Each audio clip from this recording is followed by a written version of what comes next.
The coffee you drank this morning, the phone in your hand, the building you live in, the company that employs you. Someone owns a piece of all of it. Not your government, not a foreign power. One firm, based in Manhattan, run by a man most people have never heard of.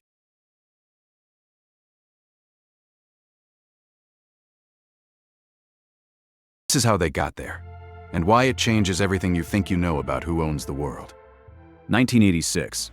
A 34-year-old bond trader named Larry Fink made one of the most expensive single mistakes in Wall Street history.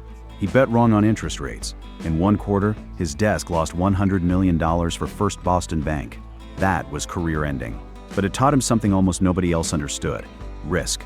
The hidden danger inside every investment could be calculated and anticipated if you had the right technology. So in 1988, with 7 partners and borrowed office space, he started over. He called the company BlackRock. Through the 1990s, BlackRock grew steadily, building risk management software that pension funds and governments began to depend on. Then 2008 happened. Lehman Brothers collapsed. The US Federal Reserve, the most powerful central bank on earth, didn't understand what it had just inherited. So they called Larry Fink. BlackRock was hired to analyze and manage assets worth hundreds of billions of dollars. Not because of political connections, because they were the only firm that could see inside instruments no one else understood. By the time the crisis ended, BlackRock had become something no private firm had ever been before: the entity governments call when they don't understand their own money. To understand what BlackRock became, you need to understand index funds. For most of history, investing in the stock market meant hiring an expensive fund manager to pick stocks. That cost 1% to 2% per year, which sounds small, but over 30 years can consume more than a third of your final wealth.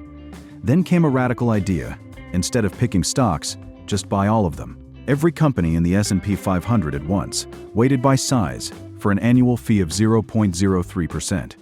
3 cents on every $100. The math is brutal in its simplicity. If you own the entire market, you can never underperform the market. Trillions of dollars flooded in.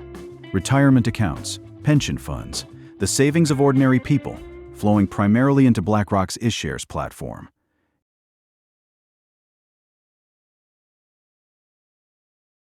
Here is what almost nobody explains.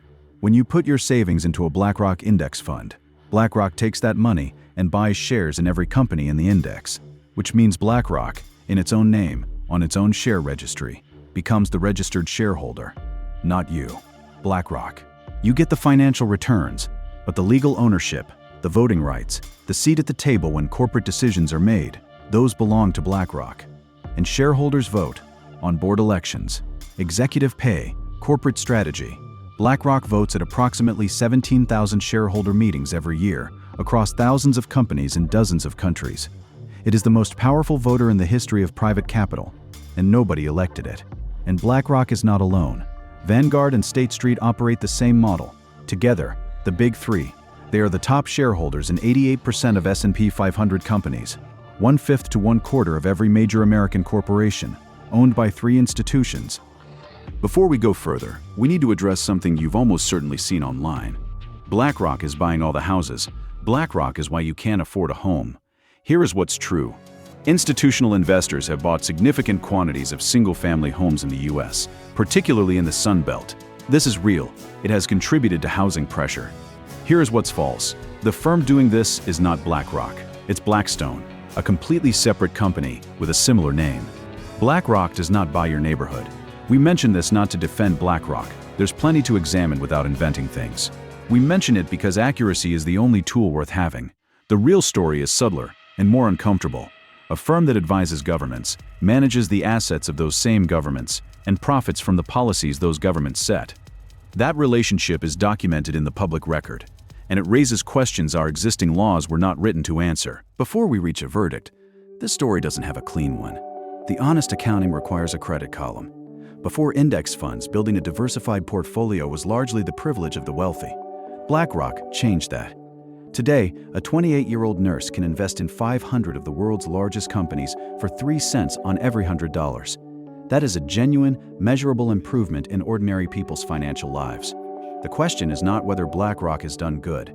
The question is what it has cost us to let one firm do so much of it.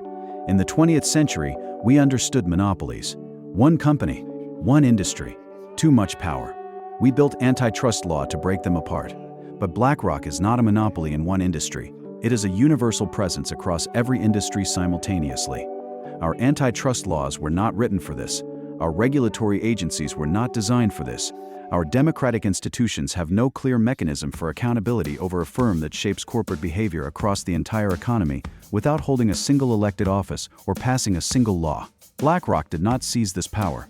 They built something people genuinely wanted: cheap, accessible investing, and power accumulated around them as a consequence.